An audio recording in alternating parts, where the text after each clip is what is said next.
Welcome back to this week's edition of the Monday Update, and we will get right to it. What's kind of happening at Union Hill Baptist Church? Number one, what happened last night? Thanks to lots of folks for such a great event at our picnic.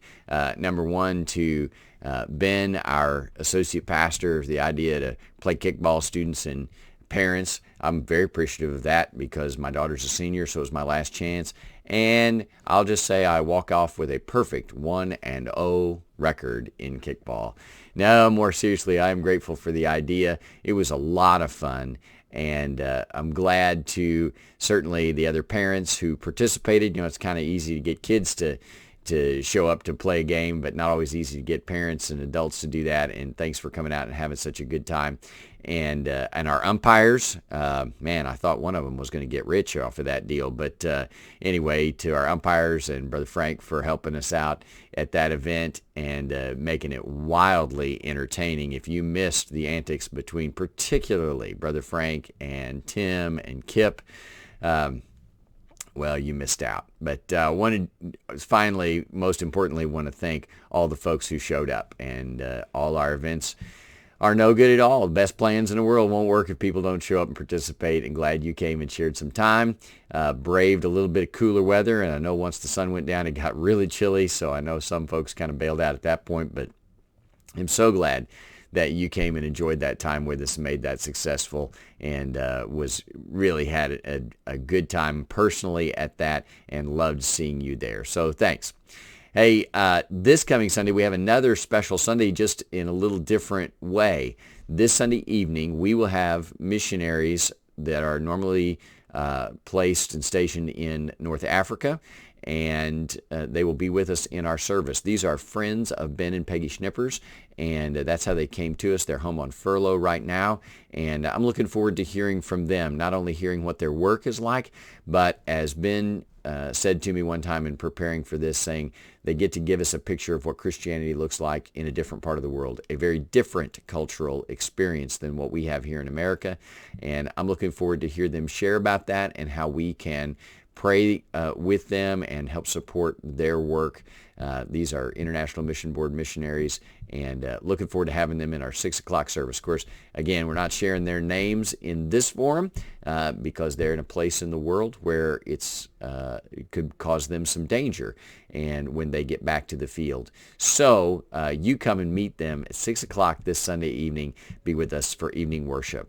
And then finally, an event that comes up at the end of this month is kind of a big deal to us and has been kind of in question is our trunk or treat. We are going to have trunk or treat on Halloween this year again. A few things that you need to know about that. Number one, any of our folks who are handing out candy, if you have a trunk, you're going to bring a trunk.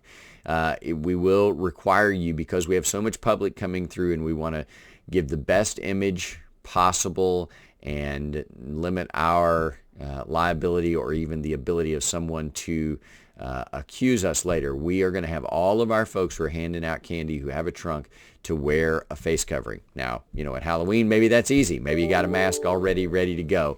But we do need a face covering for anybody who's handing out candy, that is, who has a trunk in our trunk or treat. We're gonna park them a little different, and we'll give you instructions about that when you get here. But those of you who are used to kind of parking every other parking spot up top, we're not going to do that. We're going to make a much longer loop around the back of the building, starting on kind of the office side of the main building and all the way around to behind the cemetery, and space out the cars so that the people who are coming through are not so bunched up. Again, if you've been with us before, it's just like one mass of humanity for all of that time. And so we're going to space our cars out quite a bit more and make a longer loop so that there's not so much bunching up of the public, make it easier for them to be spaced appropriately as well. So we are going to have a mask. They're going to be spaced out a little bit more. And finally, if you would say, man, I don't know about that many people, because we have somewhere around 500 kids show up for trunk or treat normally. I don't expect that to be different. I expect lots of families to be looking for opportunities to get out for Halloween this year because so many other things have not worked out. So I expect the crowd to be very similar. But what we're going to do, if you would like to have some way to control how close people get to you. And I certainly understand that. We'll probably do it myself.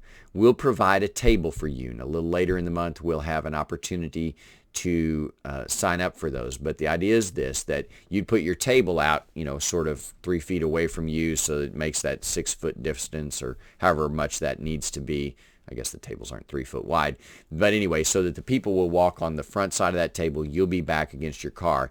And then we have some ideas about how to get candy to them. We're not necessarily just going to pitch it to them, but maybe we'll have a couple things in the foyer that are examples, but things like maybe a piece of plastic pipe that we've cut in half to make a little chute out of and decorate it up for Halloween, and then we can put the candy in our end of the chute and slide it down to the kids at the end of the table. Something like that. Be as creative as you want to be, and if you would just know that if you would like to control how close people get to you while you're handing out candy, we certainly understand that, and we're going to make an allowance for that and a way for you to do that effectively. We want as many people as possible to participate in our trunk or treat. We know it's going to be different this year, but we think it's important. Our children's ministry team talked about it with the kids in school. Obviously, that makes a difference in how families are thinking about various events, but also just an opportunity for us to touch families and children in our community that has been so successful in the past.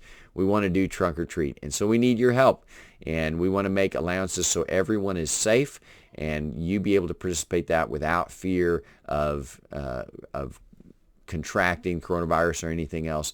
And so we'll do that. The time frame also will be a little different this year because it's on a Saturday. We're going to go ahead and do it probably at the tail end of the daylight, and look probably, I think the times we have set are from 4 to 6 p.m. So we'll be a little earlier, but again, it's on Saturday, so we can do that. And I think that'll be conducive to a lot of our families also to be able to get out, particularly younger children, to get out earlier in the afternoon and towards evening time. So I think it'll be 4 to 6. Watch for details about that. But the main thing here is we are going to have trunk or treat.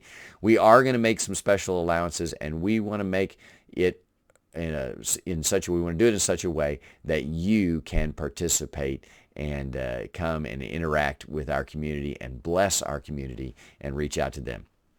Hope you'll come and see us very soon. Hope you'll come this Sunday. Again, of course, 8, 9:30, and 11. And this Sunday night, 6 o'clock, very special service with our missionaries from North Africa. We will see you soon.